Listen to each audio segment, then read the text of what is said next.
এটা কি ধরনের চাদর গো দাদা? লুঙ্গি রে ওটা, রাতে পরবো। বিশ্বাসঘাত। আমি এখানে অপেক্ষা করি যে তুমি কখন আমাকে দেবে। কি দেবো রে? নিজের পা আবার কি? তুমি আবার লুঙ্গি নিয়ে আসলে? বেটা কম্বল তুই, তোর থেকে বেশি স্যাটিসফাই করবো রে আমি দাদাকে।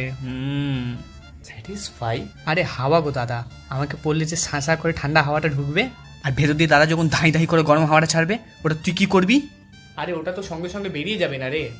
ঠিক বলেছো দাদা। আর এই হাফ প্যান্ট তো তোমার চারিদিক দিয়ে আটকে রাখে। আটকে রাখি বলেই তার একটু সম্মান আছে রে, না হলে কবে তার ডেটা লিক হয়ে যেত। বেশি ভুলভাল বকবি রে। ঠিকই তো বলছি আমি। কি কম ছিল আমার মধ্যে? কম ছিল, করার সময় তোকে নিচে নামাতে হয়, আমাকে ডিরেক্ট উপরে তুলে কাজ ফিনিশ। এই কি করার কথা বলছিস রে?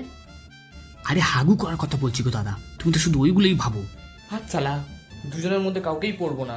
আরে ল্যাংটা ঘুমাতে নেই দাদা, ডাইনি ধরে। ঠিক আছে, কেউ একজন তো আমাকে ধরবে রে।